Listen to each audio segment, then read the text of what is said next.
आज हम अंडे के एक राज की कुछ निशानियां शेयर करेंगे कि आपको पता चल सके कि अब आपको हमल होने वाला है, आपका एग रिलीज हो चुका है और इन दिनों में आपने हम बिस्तरी करनी है। तो सबसे पहली निशानी, आम रूटीन में जितना आपका बॉडी टेम्परेचर होता है उससे बढ़ जाता है। किन दिनों में, पहले तो आपको ये पता होना चाहिए कि किन दिनों में बढ़ता है। यानी कि पीरियड्स के दरमियानी डेट्स में, दो पीरियड्स की दरमियानी डेट में अब आपको डेट आई है 25 तारीख को और दोबारा आनी है 25 को, तो आपने देखना है कि 12वें दिन पे जाना है। 25 से लेके आपने काउंट करना है 12वां दिन कौन सा बनता है। 25, 26, 27, 28, 29, 30, 1, 2, 3, 4, 5, 6 तारीख से लेके 16 तारीख तक मिड में, ठीक है। इन दिनों में आप इंटरकोर्स करेंगे तो आप प्रेग्नेंट हो जाएंगे। अब आपने निशानियां देखनी है कि आपका अंडा रिलीज हुआ या नहीं। कुछ लोगों का अंडा रिलीज होता है मिड में, कुछ का एंड में, कुछ का शुरू में। वो कैसे? यानी कि सबको 30 दिनों के बाद तो पीरियड्स नहीं आते। कुछ लड़कियों को 35 दिनों बाद आ रहे हैं, कुछ लड़कियों को जो कि 28 दिनों बाद आ रहे हैं। इस वजह से अब आपने अपना सर्कल खुद टैली कर लेना है कि आपका सर्कल कैसा है। अब देखें कि आम रूटीन में आपने चेक कर लेना, पहले आपको पीरियड्स आए, आपका बॉडी टेम्परेचर कितना है, पीरियड्स हट गए, बॉडी टेम्परेचर कितना है।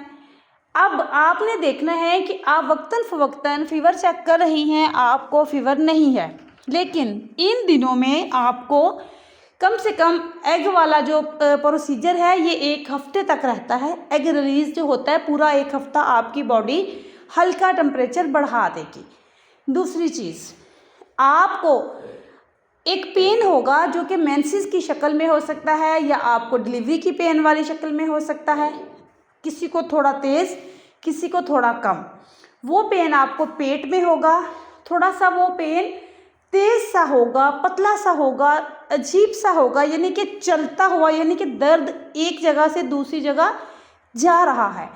तो ये जो दर्द है ये आपको एग रिलीज़ होने की दर्द है और ये तकरीबन 100 में से 80% लड़कियों को होती है। इसमें आपने नोट क्या करना है, अगर आप अपने पे ध्यान दें, पीरियड से 12वें दिन के बाद 18वें दिन तक, तकरीबन 18वें 19वें दिन आपका एग रिलीज़ होगा। जिन लड़कियों को पीरियड्स 28 दिनों के बाद आते हैं उन लड़कियों को, और ये आपको पेन होगी। ये अब आपने खुद नोट करना है कि किन लड़कियों को किस तरीके से पेन होती है। अब यहाँ पे मैं आपको एक चीज़ बता दूँ, ये पेन एक ही दिन होती है और हट जाती है और अगले दिन हम बिस्तरी करना लाजमी होती है। अगली चीज़ है म्यूकस, यानी कि हमारे वजाइना में जो म्यूकस है वो अगर हम आम में चेक करके देखें, आम दिनों में फिंगर अपनी ऐड करके देखें तो वो थिक नहीं होगा, वो एक शाइनी नहीं होगा, वो एक चिपचिपा सा नहीं होगा। इन दिनों में, इस हफ्ते में म्यूकस शाइनी, चमकदार, चिपचिपा, और अगर आप फिंगर और अंगूठे के दरमियान में, अपने थंब के दरमियान में उसको लेके हाथ को खोल के देखें तो एक पतली सी तार बनेगी। एक निशानी तो ये हो गई। दूसरी निशानी, सॉरी, इसके अलावा अब मैंने आपको 2 पहले बता दी, अब ये तीसरी निशानी बता दी। अब चौथी, ब्रेस्ट टेंडरनेस, ब्रेस्ट में हल्का सा खचाव, दर्द, ये चीज़ें आ सकती हैं। ब्रेस्ट में फ़र्क पड़ सकता है, आप खुद महसूस कर लेंगी कि मुझे ब्रेस्ट में अचानक से हाथ लगाने में दर्द हुआ है, अचानक से उभराव महसूस हुआ है, सेंसिटिव सा महसूस हुआ है, आप खुद फील कर लेंगी, एक टेंडरनेस आ जाएगी उसमें, ठीक है। अब यहाँ पे मैं आपको ये समझाना चाहूँगी कि शादी के 1 साल के अंदर अंदर हमल हो जाना चाहिए। वो लड़कियां जिनकी शादी हुई है, वो शादी से पहले से फॉलिक एसिड टैबलेट ले रही हैं, या शादी होने वाली है तो अभी टैबलेट लेना स्टार्ट कर दें, शादी हो चुकी है तब भी टैबलेट लेना स्टार्ट कर दें, बच्चा दूध पी रहा है तब भी टैबलेट लेना स्टार्ट कर दें। कौन सी? फॉलिक एसिड, ठीक है। अब हमल के दौरान, हमल से पहले, हमल के बाद, शादी से पहले, शादी के बाद, सब खवातीन को 40+ एज को भी ये टैबलेट्स खानी चाहिए। ये बहुत ही समझ लें कि बहुत ही आपके फ़ायदे की बात है जो मैंने इस वीडियो में बता दी है। ये तो अलग बात है ना, क्योंकि फॉलिक एसिड की सबको ज़रूरत होती है, मेल हजरात को भी ज़रूरत होती है, इसलिए ये मैंने बता दिया कि सबको लेना चाहिए। अब आगे जो मेन चीज़ है, देखिए शादी के 1 साल के अंदर अंदर अगर आपको हमल नहीं हो रहा, तब आपने 1 साल तक इंतज़ार करके ऊपर दिन जा रहे हैं, तब आपने टेस्ट करवाने हैं। अगर अंडा हर महीने रिलीज़ हो रहा है, हर महीने आपको पीरियड्स आ रहे हैं, तब आपको तकरीबन 1 साल तक हमल हो जाना चाहिए, खुद ब खुद होगा। अगर आपको अपने ओवुलेशन डेज़ का पता है, ओवुलेशन डेज़ के बारे में मैंने वीडियो बना रखी है ऑलरेडी, तो ओवुलेशन डेज़ का जिनको पता है वो वीडियो ये स्किप कर दे, जिनको नहीं पता वो मज़ीद वीडियो आगे देखते रहें। अब मैं आपको बताने लगी हूँ ओवुलेशन डेज़ का, ठीक है। ओवुलेशन डेज़ जैसे मैंने पहले बताया वीडियो में कि पीरियड से 12वें दिन से लेके जिस दिन पीरियड्स आए वो पहला दिन, अगला दूसरा दिन, यानी कि 7वें दिन आप नहाए, फिर 8वां 9वां 10वां, ऐसे आपने 12वें पे चले जाना है।